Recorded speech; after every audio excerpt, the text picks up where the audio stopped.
I'm Josh Cooperman, and this is Convo by Design with interior design business coach Melissa Galt. We're talking about the business of design and fame in the family. This one is fun, trust me, and if you pay close attention, you will learn some strategies for upsizing profits of your design business.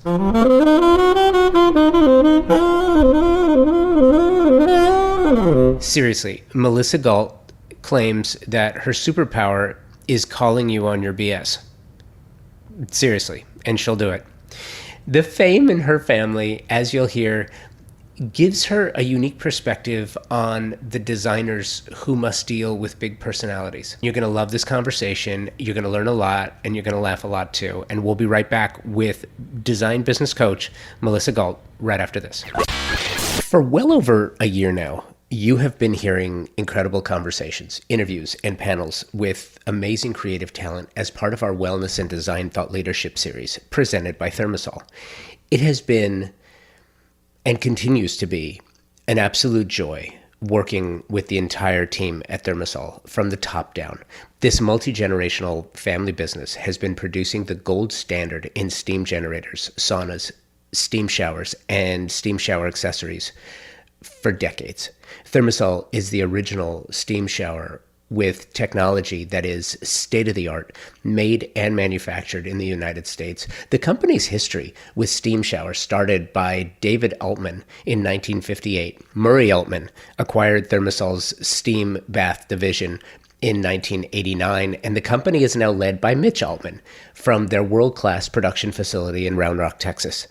The most successful designers and architects are using steam showers to maximize wellness, relaxation, and enjoyment for their clients. Thermosol is a staunch advocate for the design trade, and I am so proud to have them as a presenting partner of Convo by Design and the Wellness and Design Thought Leadership Series. If not familiar with the entire range of Thermosol products, please check out thermosol.com. I will start by saying that I love when I hear the words, "You can record me at any time." Well, I kind of figure if I'm going to say it, I better be prepared for it to be on the evening news. Exactly. That is so true. And it's so funny. I had mentioned before I hit the little red button, as anyone who listens to Convo by Design, if you've listened for a while, you will have heard me say a couple of things over and over ad nauseum, and that's just part of a quirky personality disorder, I suppose. But one of the things that I always do is, we talk a little bit before I hit record, and sometimes it's just absolute gold. We were talking about podcasting and production and concepts for the design industry, and it's really, it made me think what you and I do is not so different.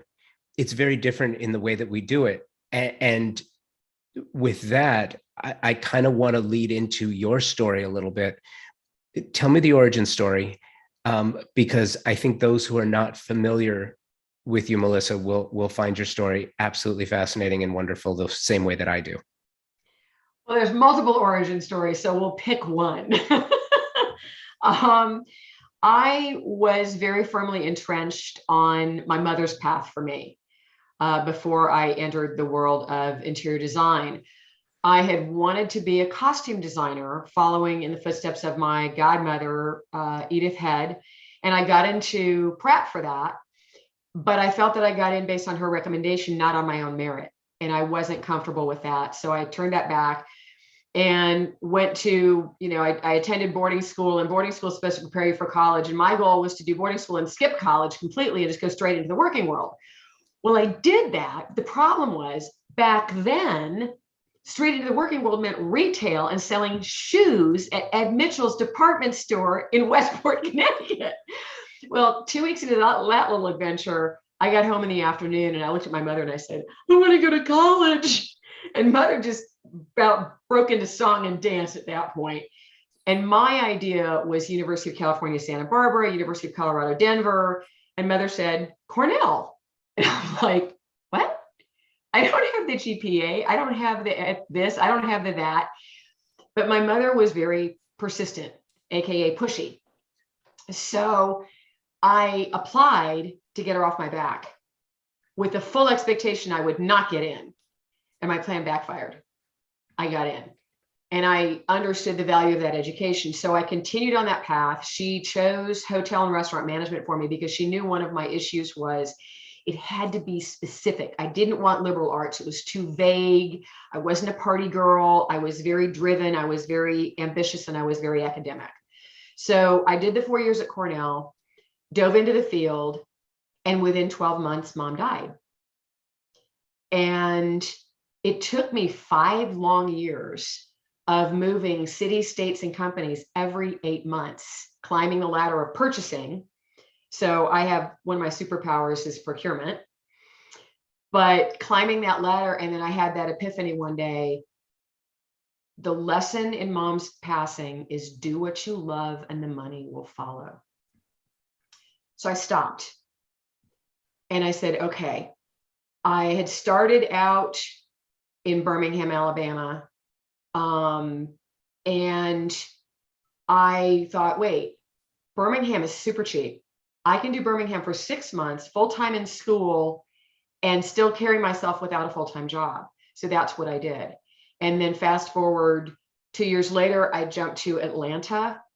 And 18 months after that, I wound up launching my own business very unexpectedly, because I went head to head with my manager over taking a vacation that she said I didn't have, and I did have it, and I got my vacation paycheck, and it was my last paycheck, and I was like, oh. So it was a really upside down beginning too, because at that point I was $70,000 in debt. I was living in a cramped apartment. I had huge credit card bills. The hole in my heart that I felt from Mom's loss, I filled with stuff. Shopaholic, not a pretty picture. And it only took me 18 months to be debt-free and earning 6 figures. And this was pre-internet, pre-social media, pre any of that stuff. I was completely focused on get clients, get clients, get clients, get clients, get clients. I didn't network. I didn't connect with any other designers. I just head down and focused. So that's one of the origin stories. No, I love that. And it's really interesting. I didn't know that part about you.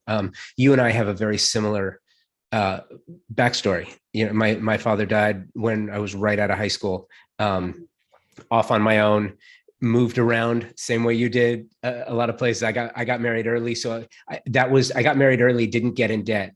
But, you know, the rest of it is very, very similar. And then trying to figure out, and being in broadcast, and then after 20 years in broadcast saying, you know what, I have a hole in my heart and I need to go fill it. And it was surrounding myself with amazing creatives and doing this. So I get that. I understand that fully. And it's interesting. So talk to me about the design and the consulting and sort of the two parts, because there's something about doing, there's something about teaching. And I understand that too, because, you know, I'm a soccer coach. I coach high school soccer. I coach club soccer.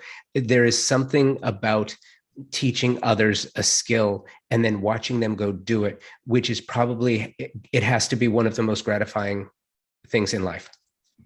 It is. And I've been a teacher for forever, because when I was struggling to get my own business off the ground, because that kind of firing happened really quickly.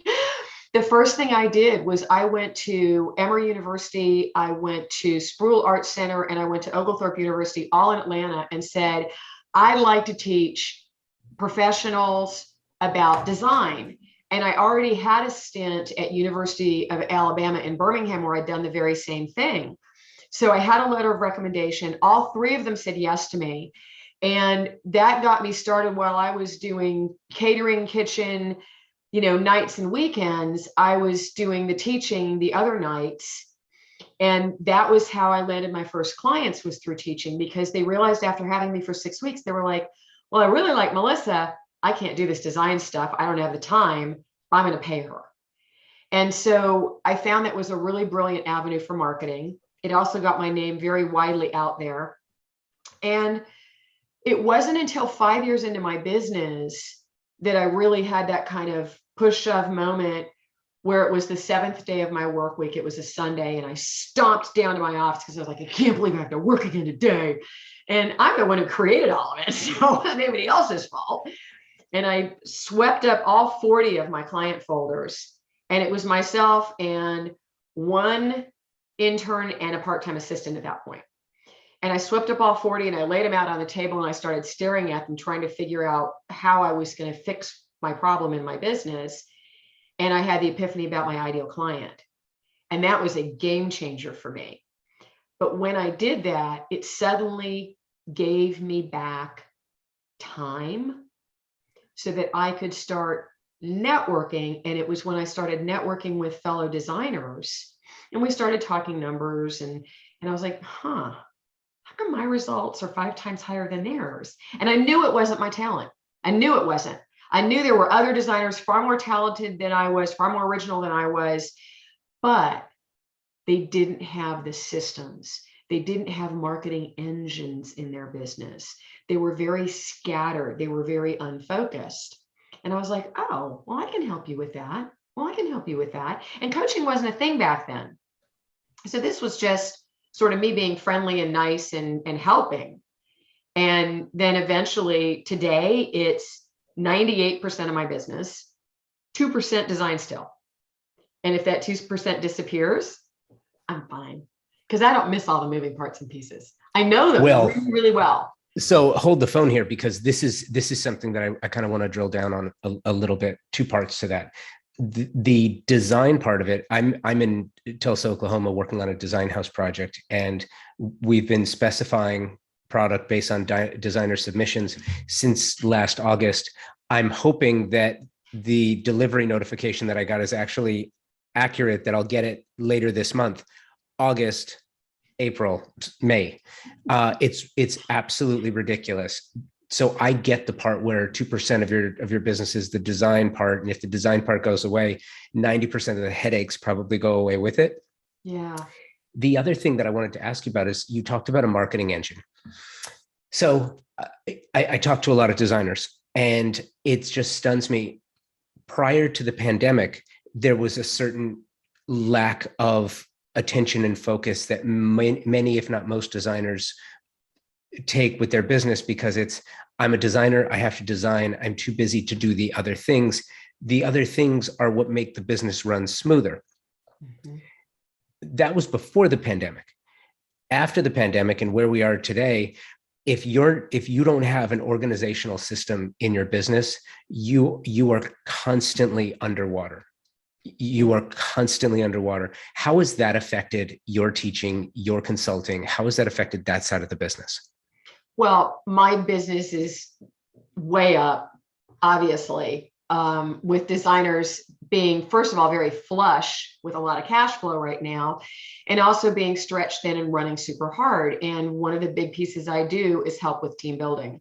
And we do it rapidly, and we do it in a balanced way so that you have both boots on the ground and you have outsource, because I want you to remain nimble and flexible inside your business. I don't want you being weighted down by a lot of employees when things are going to shift, because they are going to shift. And I really am a big proponent of nimble and flexible and focusing on zone of genius. I want you to drill down. Let's find your zone of genius. And then I want your team working in their respective zones of genius. I was coaching a client last night, and she said, well, so-and-so on my team doesn't do this well. I said, that's great. That's good news. That's not her zone of genius. This is her zone of genius over here. So keep her in this lane over here. Let's get somebody else in to do this part. Don't force a fit. Don't cater to weaknesses. It makes no sense. Cater to strengths and bring those up and make them shine, and then outsource the weaknesses or delete them. Maybe you don't need to do that. So that's what one of my key focuses is, because if you don't have the right team members in the right slots, or you're afraid to hire because you don't have the resources, I'm like, well, wait a minute here. You're going to reclaim so much time and money by hiring the right people that you're going to have plenty of time and resources. And that's a big epiphany for a lot of designers. You know, I hear what you're saying. I'm gonna challenge one assertion, though. When you talk about hiring the right people, mm-hmm. And by the way, I'm not disagreeing with you. I'm challenging the idea because having experience with this, especially lately, Melissa, gosh, it has become so hard. Um, and I hear this every week in talking to some designers and architects, showrooms. Everyone I know, and I say everyone, that's maybe 1% hyperbole, but virtually everyone I know is hiring in some capacity or another. Mm-hmm. Showrooms looking for salespeople, design firms looking for junior designers, architect firms looking for office staff or junior architects. Even to the upper levels. The upper levels are almost harder to find, easier to find, because that's an economic negotiation. Mm-hmm. That's just based on financial consideration. You have people who have proven themselves, who do what they do. You can look at their body of work and you can say, you know what, I get what you do. What's it going to cost me to have you come work for me? That's an easy conversation. It's challenging, but it's easy. Simple, not easy, simple. But the junior part,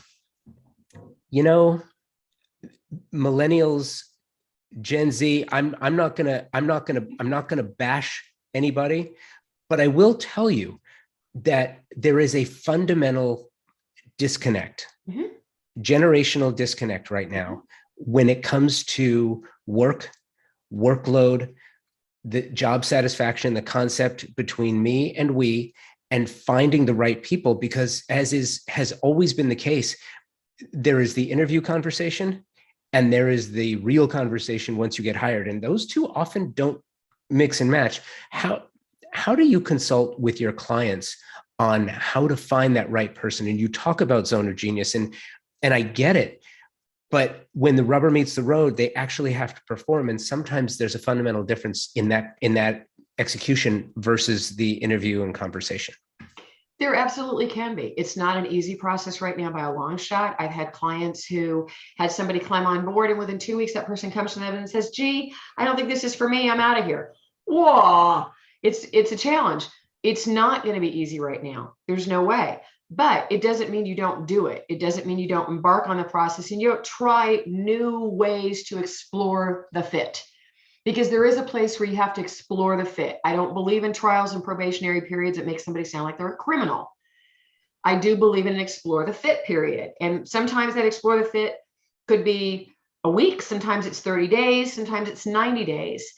But you also have to have a very strong onboard process. And you have to have training, and you have to have metrics, and you have to support that new hire, which is often not what happens, because they get tossed in and like, let's see if you sink or swim. Well, that's not really fair. And that's part of the challenge. And believe me, I've had ill fit show up at my doorstep before, and hired because I needed a warm body. And then I was like, yeah, Melissa, you don't need a warm body like this. Just let them go. Right. I do believe in hiring more slowly, firing quickly. I absolutely believe that. And I also believe in culture fit. So there's a space here where you can ask all the typical interview questions in the world. But if you haven't checked all of their social media, if you haven't asked them questions about, so magic wand waved over your head and you could go anywhere tomorrow and do anything, all expenses paid, where would you go and what would you do? And listen for, oh, I'd be on the beach eating bonbons. Okay, well, this might not be somebody who's going to fit our kind of drive. The beautiful thing about people is, more often than not, if you ask the right questions, they'll tell you who they are. And as Maya Angelou wisely said, when somebody tells you who they are, believe them. You're listening to my conversation with design business coach, Melissa Galt. We'll be right back. If you've been listening to Convo by Design for a while now, you have heard me tell you about Article. Great style. Really, it's as simple as that with Article. Things have been challenging for design professionals and their clients for, 2+ years now? You know this already. What you might not know is that it doesn't have to be if you're looking for exceptionally beautiful modern furniture. Article provides a simple and easy way to creating a beautiful modern space because Article works direct with their manufacturers on production of unique and stunning pieces. Then they work directly by providing this well-crafted design directly to you. This direct relationship means you aren't wondering where your furniture is, and you're getting it for an incredible value. What could possibly be better than that? In many cases, the shipping is flat rate, which means no surprises, right? Even more, their culture and service are rooted in their core values: customer obsession, doing it differently, ownership mindset, winning together. If you're a designer, architect, or residential developer, you must check out their trade program. Discounts, special support, and exclusive perks. Article has the beautiful modern furniture you're looking for at an incredible price, at an incredible value, and you need to check them out. Check out article.com, or if you go to the show notes, there is a specific link which will take you, if you're in the trade, directly to their trade program. You have to see it to really believe it. Thank you, Article. And I don't know who to credit the quote to, but basically it's past behavior is the best metric for future performance or future behavior. Yeah. Absolutely true. Same idea. Along those same lines, I would also challenge the assertion. It's funny because everything you're saying is 100% true. Totally believe it. At the same time, and that is the nice way of saying, but when it comes to hiring, and again, I come back to this, there was a guest was telling me a story off mic, off air.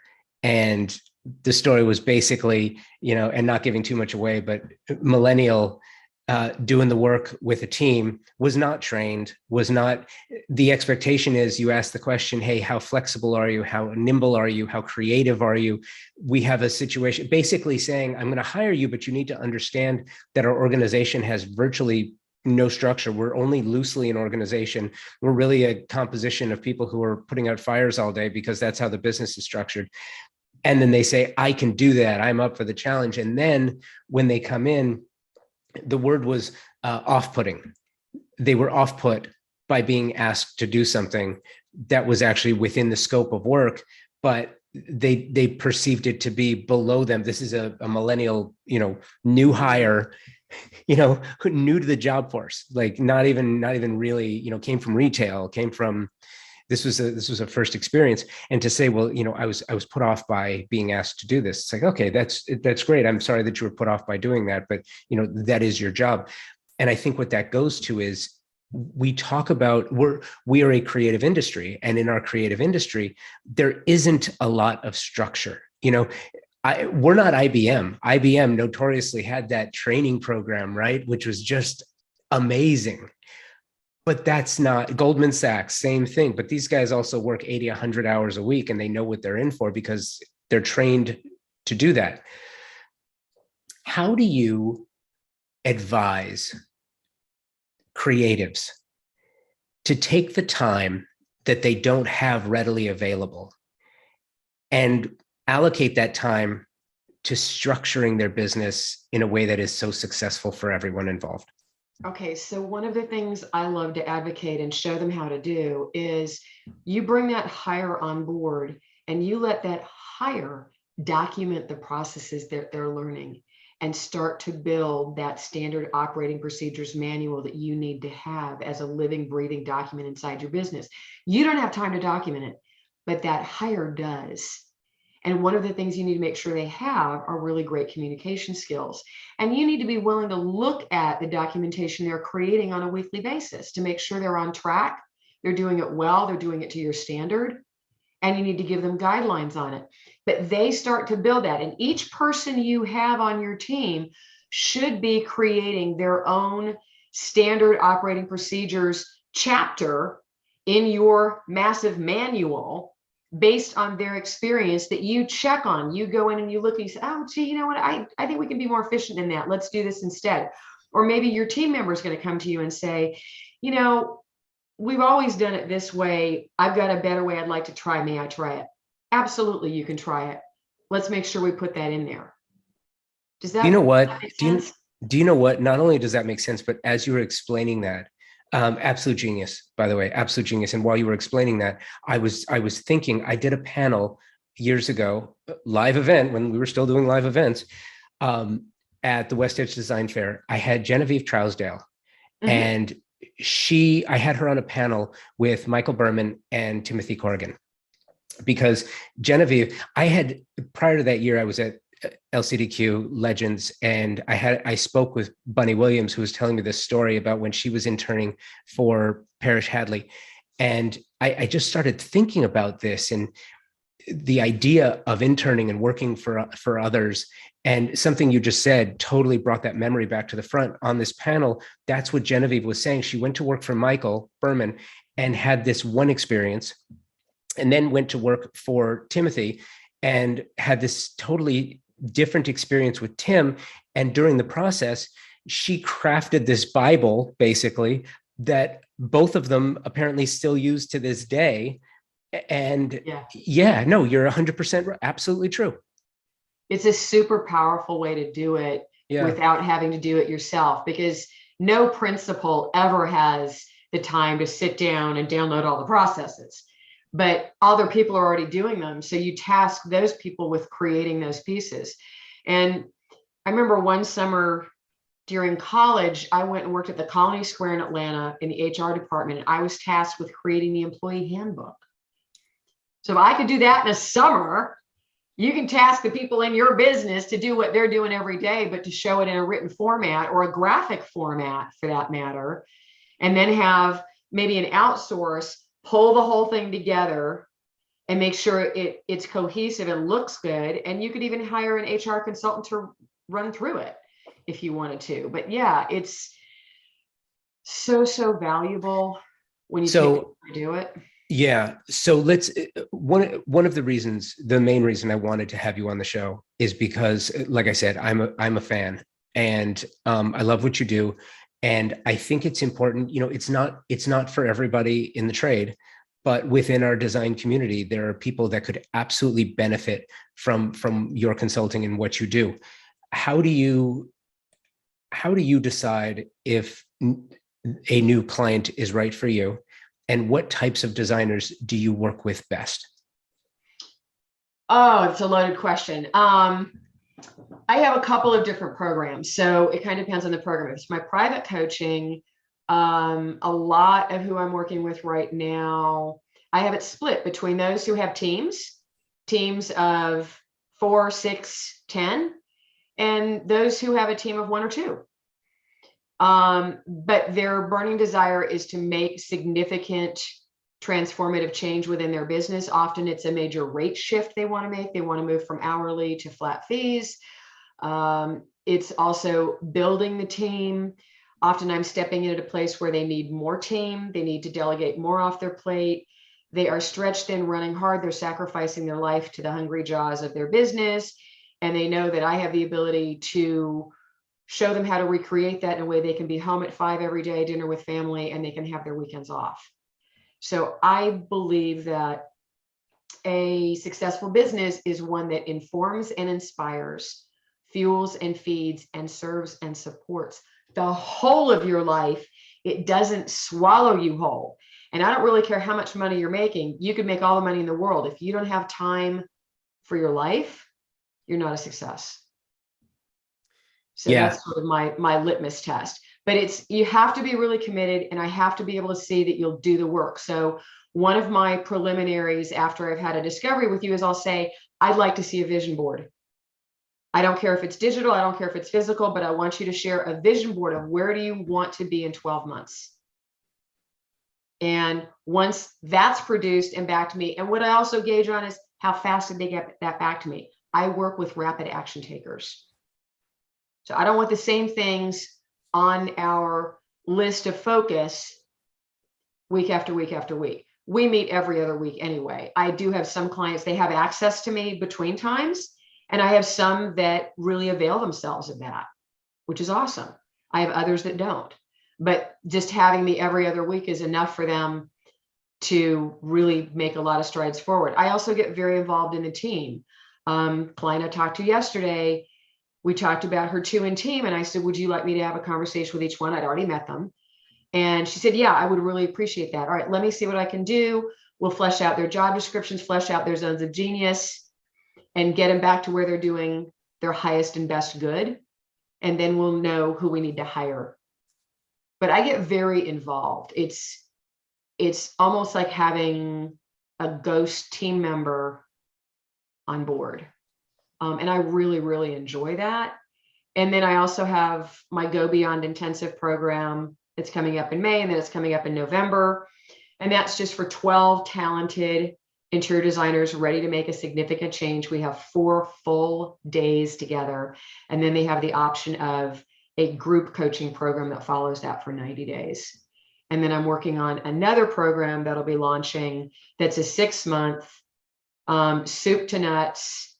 You get a training recorded each week, and then you also get me group coaching each week as well for rapid transformation. I did a beta test on that last year, and it was really, really successful.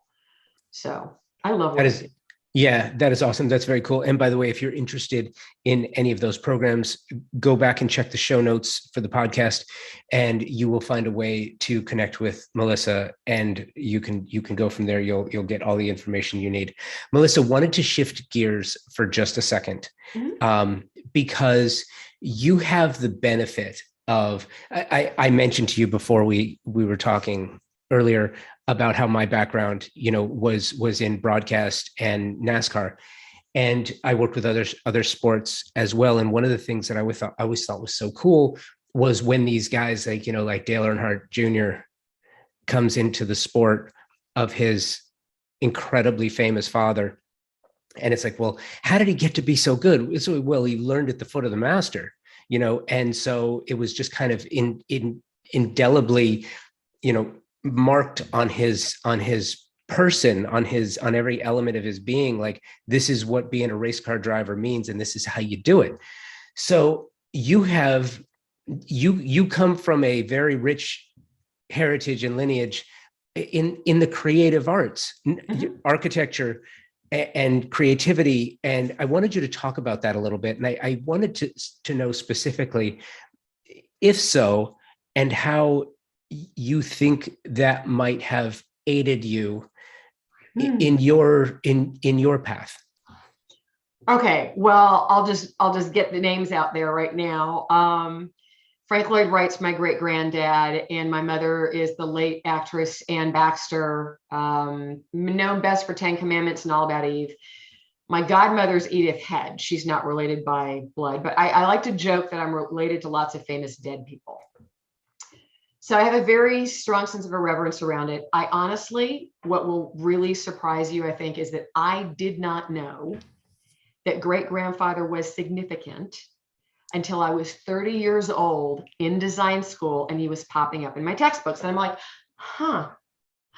that's great-granddad. I really was not raised knowing that he was a big deal. Now, mother took us to a couple of his properties, and, we played with our cousins who were part of the family also, but it was very grounded. And because mother had her own very large career, and I like to tease that we were decorative accessories to a very large life, it really didn't sink in. Mother was the star for us, and great-grandfather was a big architect person who made cool buildings. I did not know until 30. So I kept it very quiet. I never used it in my business at all. I didn't want to bring those forward because I wasn't sure I could live up to it. So there's a double-edged sword. What you said is really interesting about Dale Earnhardt, but for me, it meant I had to work twice as hard to prove who I was without all of that, so that I could stand as Melissa Galt and not be, because I'd spent a lot of time being somebody's daughter, being somebody's great-granddaughter. Boarding school, I was so-and-so's daughter the whole time. And it was really, really frustrating. And that's through no fault of mine, and it's through no fault of my mother's, but it's something that came down from the faculty to the students. And I had my roommate the first year walk in there and go, "Oh, you're Ann Baxter's daughter." And I just thought, oh God, no. You can't recover from that. You never get your own identity. So I have my mother's work ethic. I definitely do. I have my mother's passion for my work. I'm very, very blessed to have that. And in the case of great grandfather, I get a tickle because I look at the man not as a god. I look at him as a genius in architecture, and then he's a dreadful misogynist when it comes to women and the stories and the, So I love his ego. I love his confidence. I love his arrogance. I love all of those pieces about him. And I think that he's a wonderful character to study because so many creatives lack that belief in themselves. And he had that to his core, which is so valuable. To be able to bring that confidence is an aphrodisiac for clients. They want a designer, an architect, a builder to step forth and lead them. They don't want to lead. They don't know what the heck they're doing. So to have that, there are people who say, oh, well, he was an egotist and he was this and this. I'm like, wait a minute.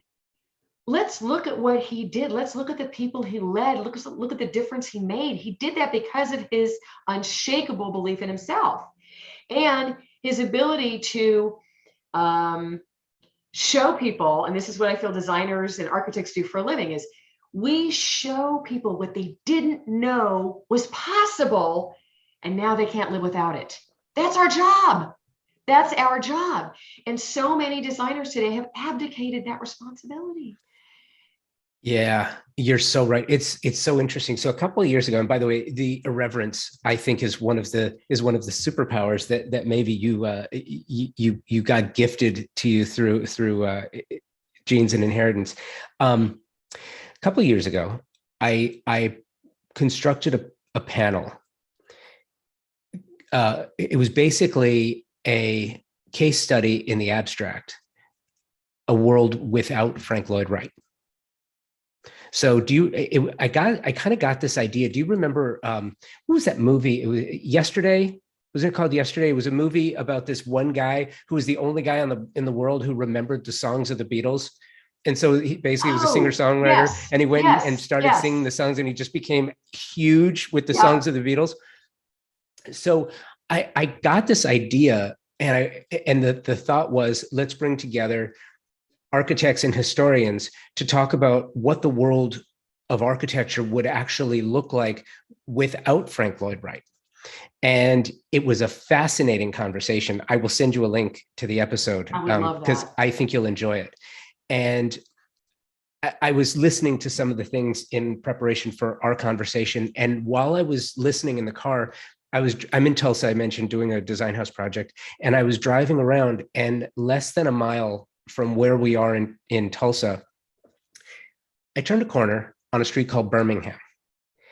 And right in front of me is a Frank Lloyd Wright.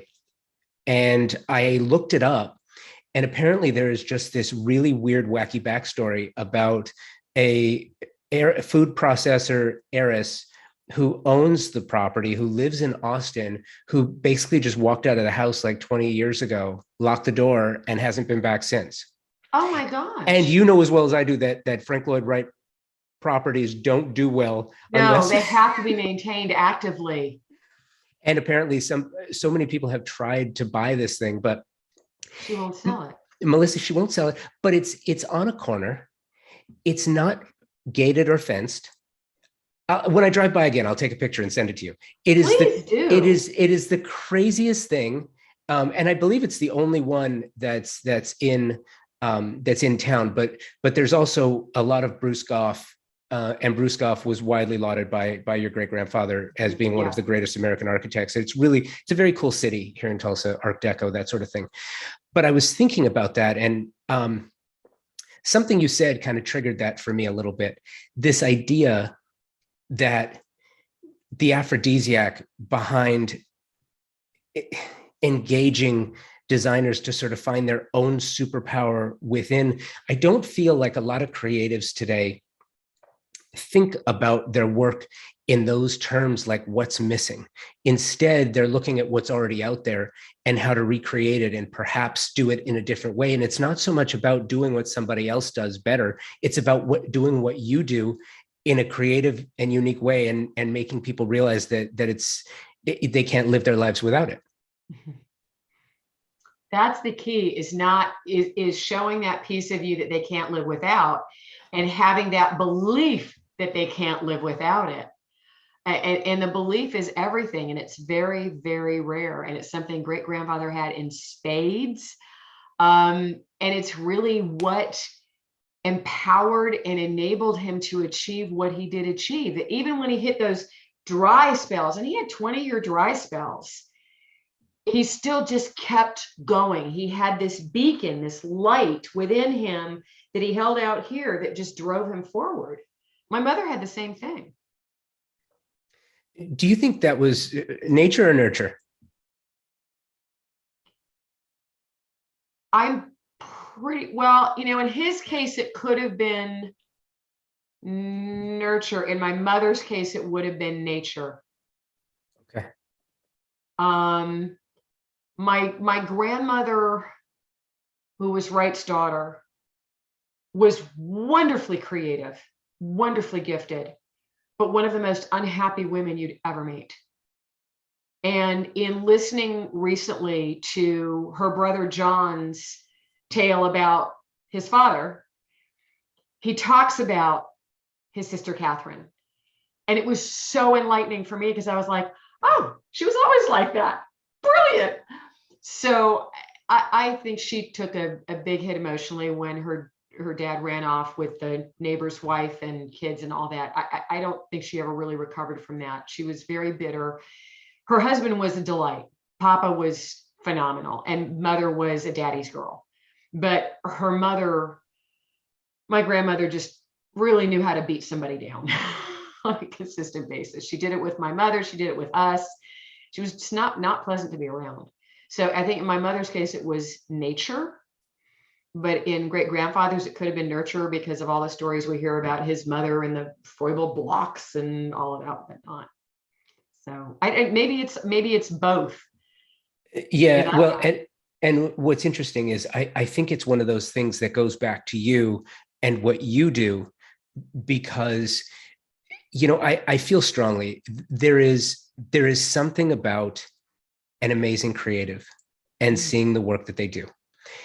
There is something magical and special and so cherished in the person that can teach, uplift, and coax or design whisper, whatever you have to do to get that creative to do what they do so well.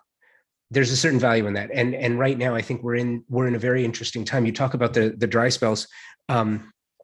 Frank Lloyd Wright's 20-year dry spells. People don't talk about that. They talk about the projects. They talk about Falling Water. They talk about, all of the, the Biltmore and the new opening of the Bilt. They talk about that.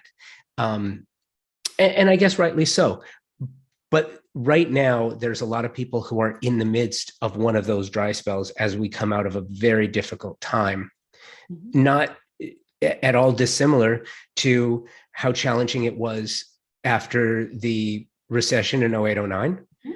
Not dissimilar, I would imagine, to what it was like being in the Northeast after 9/11.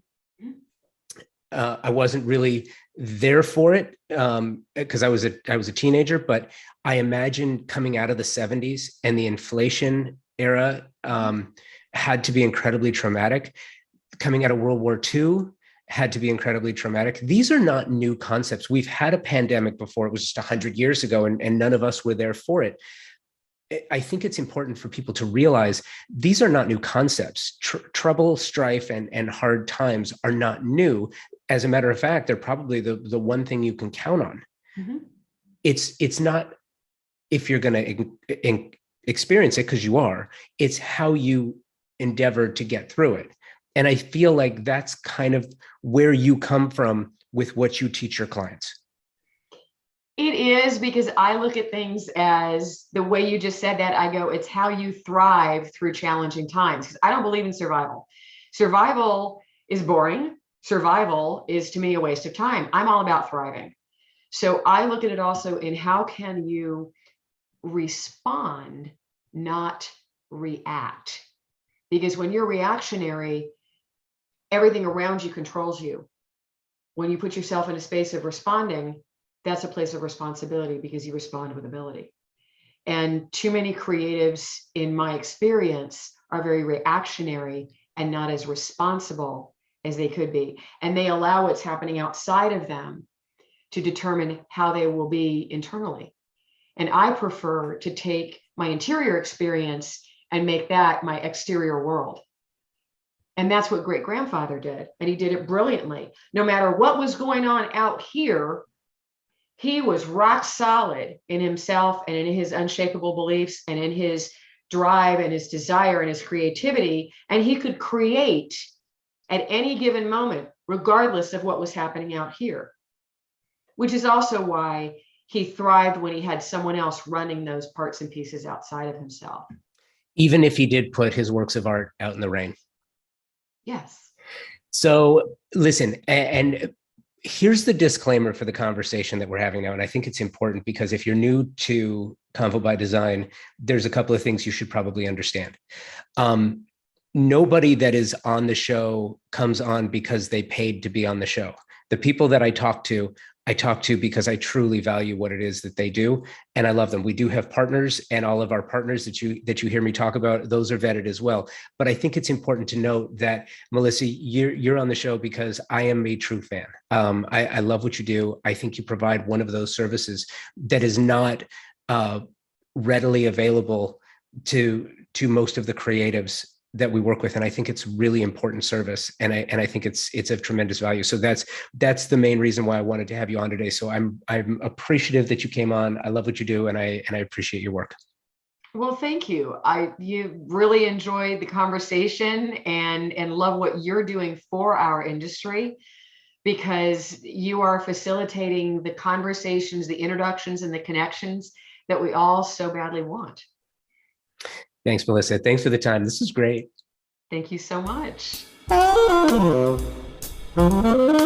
are living at a time of incredible growth, both technologically and creatively, with respect to interior design, exterior design, and architecture.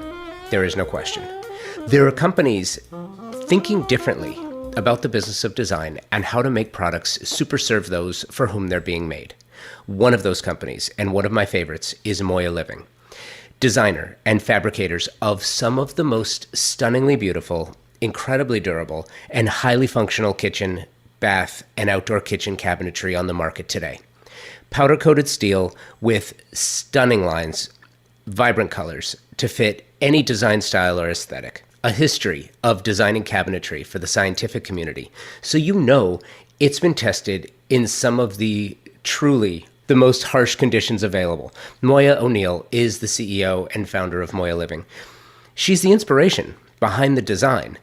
Designers, their specification process is so simple. It will make your job so much easier. Check them out online through the socials at Moya Living, their website, moyaliving.com, and in the real world, their live kitchen showroom in Fountain Valley, California. Thank you, Melissa. I enjoyed our chat and really appreciate the time. And thank you for listening to the podcast, subscribing to the show, and sending me your emails. I love your stories. I love your designer suggestions. I love hearing about properties in your neighborhood that you think deserve a little love. It's been really cool. Thank you. Keep them coming. It's summer in 2022 and travel is in full swing. So you are going to be hearing episodes of the show from New York, Texas, and LA events in the coming weeks and months ahead. You're also going to be hearing episodes showcasing the work done on the 2022 Remote Design House Tulsa, a project I'm extremely proud of and really looking forward to sharing with you. The first two episodes are coming featuring designers Gail Davis and John McClain. Separate spaces, very, very different as the designers themselves, but equally spectacular. And I'm so looking forward to sharing them with you. I think you're going to love this.